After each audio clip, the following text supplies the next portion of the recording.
Hola, ¿cómo están? Si algo cuesta a nuestros niños y adolescentes hoy es conversar, iniciar una conversación, sostenerla y darle alguna clase de final. Conversar, ida y vuelta en presencia del otro. Me pasa bastante frecuentemente, tanto con niños como con adolescentes, que cuando me quieren contar ciertas situaciones, les cuesta poner en palabras lo que piensan, lo que sienten, eso desde ya. Pero a lo que hago alusión hoy es a ida y vuelta conversacional que hace a lo conversacional. Y de hecho, en los últimos tiempos me he visto en varias situaciones en donde me plantean, Ale, yo no sé cómo hacer. Niños que, por ejemplo, han cambiado de escuela y se enfrentan a un nuevo grupo de compañeros, niños que inician un deporte y se enfrentan a un nuevo grupo de personas desconocidas, adolescentes a los que les empieza a gustar alguien y quisieran acercarse y no saben de qué manera hacerlo. Y lo bueno es que lo pueden plantear. No sé cómo hacerlo, yo quisiera hacerlo y no sé cómo. Primer paso para lograr obtener esto que les está resultando difícil. Cuando me hacen estos planteos y yo empiezo a tratar de ir hilando fino como para llegar al punto de hacerles ver dónde se origina esta dificultad que sienten tener hoy, llegamos siempre al punto de que el factor común es que son niños o adolescentes que han usado el celular, que han usado una computadora, que han usado la Play a la hora de comunicarse o conectarse con otros en realidad desde muy temprana edad, y que en muchos casos ese ha sido el único momento o el único modo de interactuar con otros. Entonces, claro, no hay entrenamiento conversacional. Muchos de estos niños y adolescentes en este trabajo de hilado fino llegan a la situación de darse cuenta de que, por ejemplo, no comparten en familia los momentos del día en el que se come, que no están juntos al mediodía para almorzar, que no están juntos para cenar, y que cuando lo están, muchas veces, y a veces hasta todos los integrantes de la familia que estén compartiendo ese momento, tienen el celular puestito sobre la mesa al lado del plato. Hay quienes incluso comen usando una mano y en la otra mano tienen el celular. En muchos casos pasa esto, y en muchos casos el otro momento de coincidencia familiar es en el auto, cuando o los están llevando a la escuela o los están buscando de la escuela o los están llevando al club o a la actividad extraescolar que hagan, y tenemos papá o mamá al volante manejando, mirada al frente, los hijos atrás o al costadito, y no se origina una conversación, se origina una especie de interrogatorio. El que va al volante, ¿cómo te fue? el de ahí o el de atrás, bien, y así, bien. Cada uno como en su mundo y casi como esa forma de acercamiento de los padres hacia los hijos, de los hijos hacia los padres, fuera como respondiendo a una especie de compromiso, como que ahora queda bien o cabe que yo le pregunte cómo le fue en la escuela, si tiene algo de tarea, que la haga rápido después de comer porque lo tengo que llevar al club, pero así como si esa interacción fuera un trámite y no una comunicación desde adentro y con un interés verdadero y genuino. Entonces, obviamente, si en los momentos del día en que los chicos interactúan con sus familiares, con sus papás, con los convivientes en su casa, y esa interacción se reduce a esto que acabo de decir, obviamente no hay un entrenamiento conversacional, empezando por el pequeño o gran detalle de mirarse a los ojos.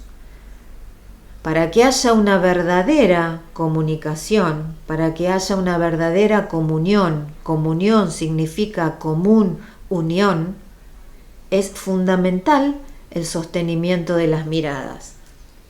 En una comunicación, cuando yo tengo una persona adelante, otra atrás, una de adelante que mira el tránsito, la de atrás está mirando el respaldo del asiento del conductor o del acompañante, como mucho puedo verle la cabeza o un pedazo de la cabeza, si no tiene apoyacabezas el asiento, y listo. Y es, insisto, algo que hasta auditivamente suena como si fuera un trámite y no algo de se están interesando en mí, me están preguntando en serio, mi mamá me quiere, mi papá me quiere. Es un trámite, algo que forma parte de la rutina, como si estuviéramos subidos a una cinta mecánica que nos arrastra y entonces ahora hay que hacer esto, después ¡tuc! Y vamos. No hay entrenamiento en el común de los casos. No hay entrenamiento desde el minuto cero en que aprendieron a hablar. Y después, ¿qué es lo que pasa? En estas pantallitas, en estos aparatitos que pusimos en sus manos, sí interactúan con otros, creyendo que whatsappear, creyendo que mensajearse por Instagram, que mantener una conversación a través de mensajes escritos es una conversación y es una verdadera comunicación. Y no es así. Mientras tanto ellos están convencidos de que es así, porque de hecho cuando cuentan cosas es me dijo, le dije, me contó, le conté.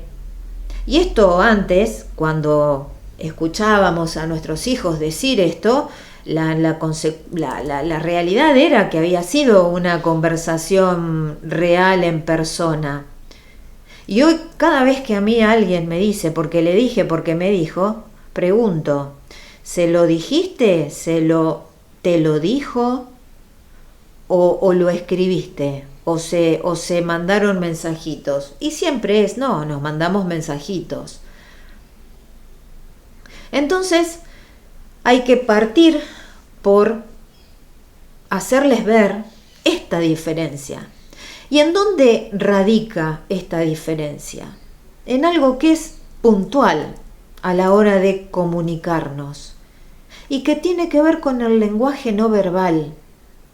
Si yo mando un mensaje escrito a alguien o le mando un audio a alguien y ese alguien me responde cuando puede, yo, salvo cuando nos manejamos con audios, que eso es mucho mejor que hacerlo por escrito, yo no sé a la hora de recibir lo que recibo, de qué manera a eso me lo dijo o me lo hubiera dicho o me lo está diciendo por escrito la otra persona. Yo no sé si se está riendo, si está sonriendo, si tiene el ceño fruncido.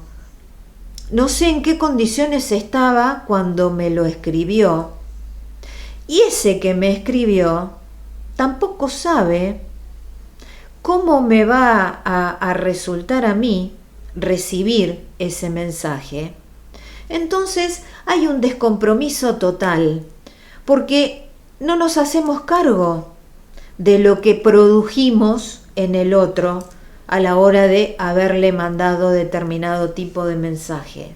Cuando estamos en persona, no solo nos escuchamos hablar, sino que nos vemos hablar, porque nuestro rostro, nuestras manos, nuestro cuerpo, nuestros silencios, nuestro tono de voz, la mirada, el entrecejo, la postura corporal que adoptamos a la hora de decir o de escuchar, eso hace a la verdadera comunicación.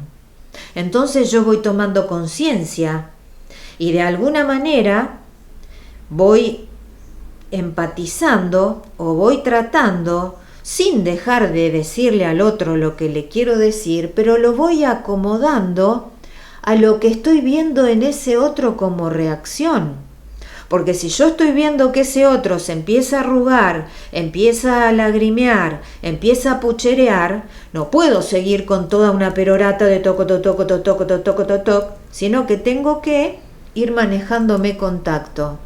Entonces, ustedes fíjense que nuestros hijos hoy se ponen de amigos, dejan de ser amigos, se ponen de novios, dejan de ser novios. La que era mejor amiga de fulana se puso como mejor amiga de sultana y se bloquean en redes, se dejan de hablar, se dejan de escribir. Y así vienen manejando las relaciones personales, que ni siquiera pueden tomar la connotación de vínculos, porque un vínculo trasciende absolutamente las pantallas y es presencial. Entonces, hoy, cuando gracias al cielo se dan cuenta de que quisieran hacer algo y no pueden, podemos empezar a accionar y a enseñarles a comunicarse siempre y cuando sepamos nosotros hacerlo. Porque hay muchos papás hoy que ya son nacidos en esta era digital y entonces les resulta mucho más difícil porque no lo hicieron ellos, entonces es prácticamente imposible que lo puedan lograr con sus hijos. Mientras los papás se comuniquen con los hijos tecnología mediante y circunscriban su comunicación a esa forma, poco van a poder hacer porque sus hijos aprendan a comunicarse con otros, como en estos ejemplos que estoy dando están ellos mismos queriéndolo hacer. Ale, yo no sé, yo me paro adelante de uno de los chicos del club, o me paro delante de una de las nenas de la nueva escuela y me sale nada más que un hola y no sé qué más hacer, no sé cómo, qué le tengo que preguntar, cómo tengo que hacer para empezar a contarle cosas de mi vida o lo que me gusta. No les enseñamos. Si no les enseñamos y más encima alimentamos esta otra forma que ellos van teniendo de comunicarse con otros, va a ser muy poco probable.